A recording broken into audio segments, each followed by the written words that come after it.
என முதல் சட்டமன்ற கூட்டத்தொடர் ஆளுநர்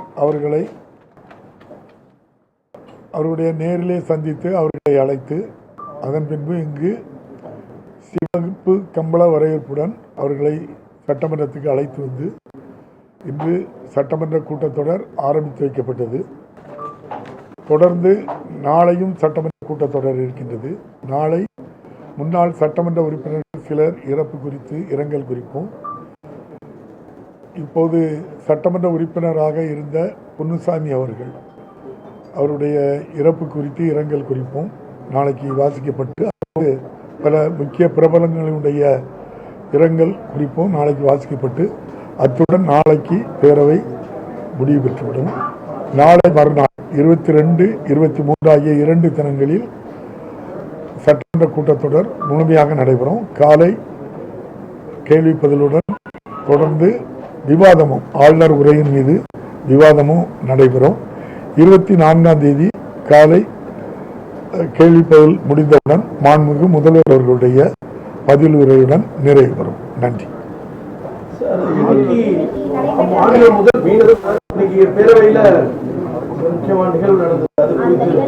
ஒரே ஒரு குற்றச்சாட்டு மைக் ஆஃப் பண்ணப்பட்டுச்சு அப்படின்னு கவர்னர் ஒரு குற்றச்சாட்டு நீங்களே பார்த்துட்டு தானே இருந்த மைக் யார் ஆஃப் பண்ணா? வந்து சபாநாயகர் பேச ஆரம்பிக்கும் போது மற்ற உறுப்பினர்களுடைய மைக் ஆஃப் பண்ணது வழக்கம், அந்த வழக்கத்தின்படி ஆஃப் பண்ணப்பட்டுச்சு. இல்ல ஒன்றும் நடக்கலையாங்க.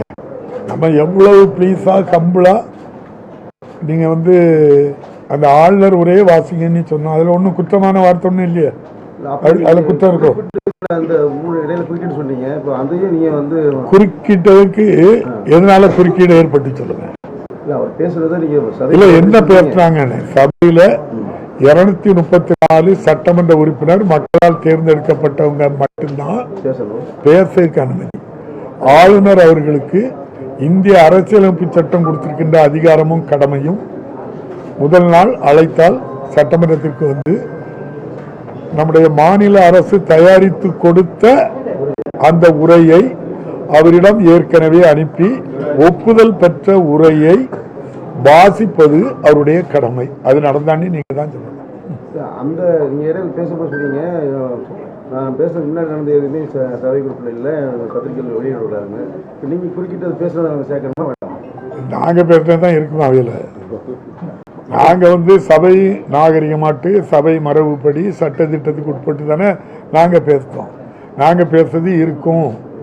இடையில சலசலப்புகள், அந்த மரபுக்கு எதிராக பேசக்கூடிய வார்த்தைகள் என்னன்னு சொல்லுவோம். அதுகளை மட்டும் நீங்க நம்ம சட்டமன்றத்தில் கேட்டு வாங்கி அதை மட்டும் பிரசுரிங்க. சார், அதே மாதிரி வந்துட்டு ஒரு ஸ்டேட்மெண்ட் தவறான தகவல் கொடுக்கப்பட்டது ஒரு புறப்பட்ட சில நிமிடங்களிலே மைக் ஆஃப் பண்ணப்பட்டது அப்படிங்கிறதையும், அதுக்கப்புறம் ஒரு 12 அரசின் மீது பல்வேறு குற்றச்சாட்டு பேப்பர் லெவல்ல இருக்கு அப்படிங்கலாம் சொல்றாரு. அதாவது ஒரு அரசு யார் விமர்சனம் பண்ணலாம்? மக்கள் விமர்சனம் பண்ணுவாங்க. தேர்ந்தெடுக்கப்பட்ட உறுப்பினர்கள் நிறை குறைகளை சொல்லுவாங்க. ஆளுநர் அவர்கள் ஒரு அரசினுடைய நிறை குறைகளை பற்றி பேசுவதற்கு என்ன இருக்குன்னு எனக்கு தெரியாது. அவர் அரசியல்வாதி இல்லை. அப்படின்னா அந்த ஆளுநர் மாளிகையை விட்டு வெளியே வந்து நானும் வந்து என்ன செய்கிறேன், அரசியல் பேசுகிறேன்னு சொல்லி நம்ம பல இயக்கங்கள் இருக்குது. அதில் ஒரு இயக்கத்தில் சேர்ந்து அவங்க என்ன செய்யலாம், கருத்துக்களை சொல்லலாம். ஆளுநர் வந்து கான்ஸ்டிடியூஷனல் ஹெட் அவங்க தான். அவங்களே இந்திய அரசியலமைப்பு சட்டம், இந்த சபையினுடைய மாண்பை மதிக்க வேண்டியது அவங்க கடமை. அவங்களுக்கு கொடுக்கப்பட்ட பணியை தாண்டி அது உள்ளுக்குள்ள பேசுறது மரபல்ல. அதை நம்ம அனுமதிக்க முடியாது. அப்படிப்பட்ட தொடக்கம் வந்ததுனால தான் நம்ம எழும்புறோம்.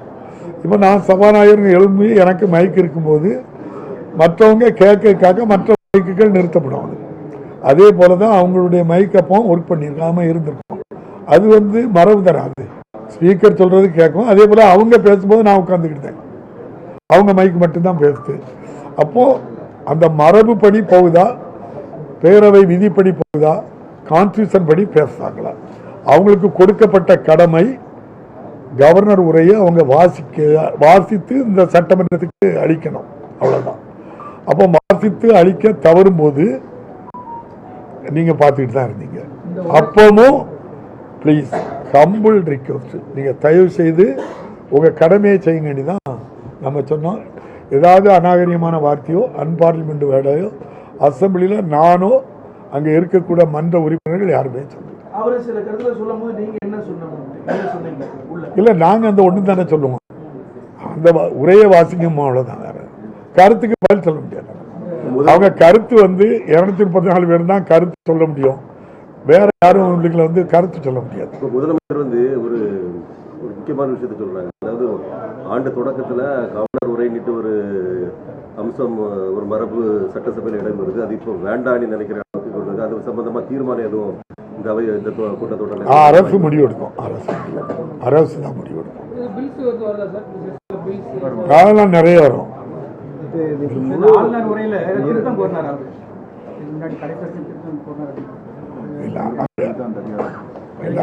தம்பி, அது ஒரு அரசு எழுதி கொடுக்கக்கூடியதை உறுதிப்படுத்தப்பட்ட பிறகுதான் அது சட்டமன்றத்துக்கு வந்திருக்கு.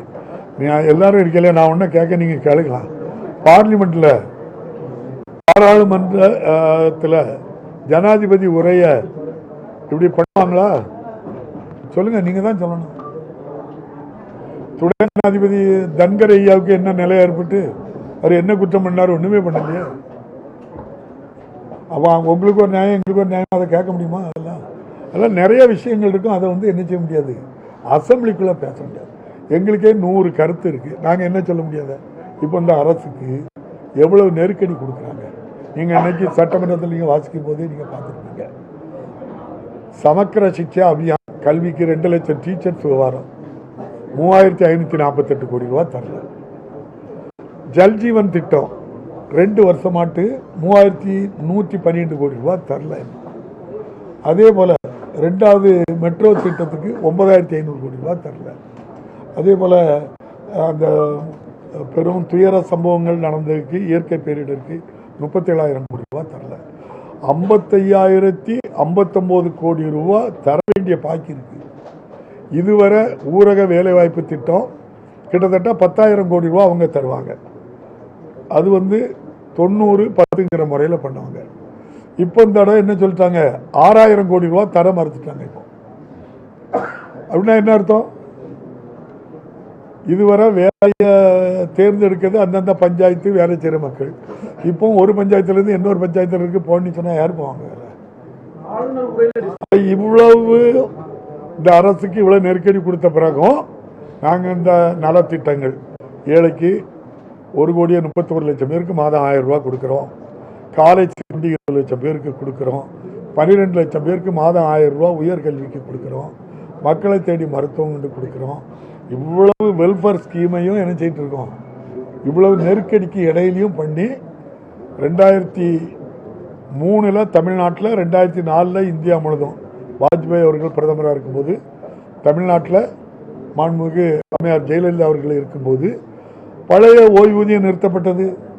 இந்த புதிய ஓய்வூதியத்தை நிறுத்திட்டு எத்தனை வருஷத்துக்கு பிறகு நம்முடைய மாண்புமிகு முதல்வர் நம்முடைய அரசு ஊழியர்கள், ஆசிரியர்கள், பணியாளர்களுடைய பழைய ஓய்வு திட்டத்தையும் கொடுத்து, ஃபேமிலி பென்ஷனையும் கொடுத்து, அவங்களுக்கும் ஃபேமிலி பென்ஷனுக்கும் படி என்ன கொடுத்தாலும் அதுவும் உண்டுன்னு சொல்லியிருக்காங்க.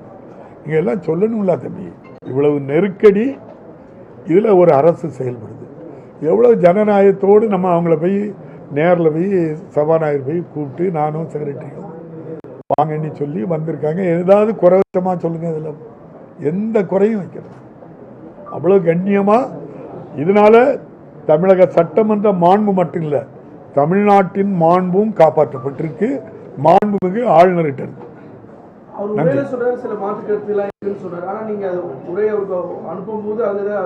அதெல்லாம் உரையெல்லாம் கன்ஃபார்ம். ஆளுநர் உரையில் ஆளுநரோட உரையே இல்ல, முதல்வரோட கருத்து தான் இருக்கு அப்படின்னு எதிர்க்கட்சி தலைவர் அதே மாதிரிதான் பாரத பிரதமர் பார்லிமெண்ட்ல எழுதி கொடுக்கறத ஜனாதிபதி வாசிக்காங்கல்ல, அது என்ன குற்றமோ அதே குற்றம் தான் இது. பாராளுமன்ற ஜனநாயகம் தான் சட்டமன்றம். 2 நாள் முழு நேரம் சபை நடக்குறீங்க, மதியானத்துக்கு மேல போகுமா? இல்லை ஒன் டே தான், மார்னிங் செஷன் மட்டும். 3 நாள் உண்டு கொஸ்டின் ஆன்சர். மக்களோட பிரச்சனைகள் எதுவுமே இடம்பெறல அப்படின்னு சொல்லிட்டு மக்கள் பிரச்சனை தான் அழகா இந்த கவர்மெண்ட் 4 வருஷம் தீர்த்து தந்துட்டார். இன்னும் பார்த்துக்கிட்டோம், அரசு பார்த்துக்கணும். நன்றி நன்றி நன்றி. ஆமாம்,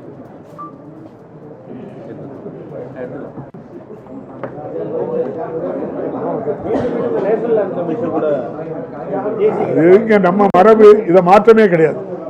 தமிழ்நாட்டில் சட்டமன்றத்தில் இந்த மரபு ஒருபோதும் படாது. முதல்ல தமிழ்தாய் வாழ்த்து தான், நிறைவாக தேசிய கீதம். இது மரபு, இது தொடரும். இதில் எந்த மாற்றமும் பண்ண முடியாது.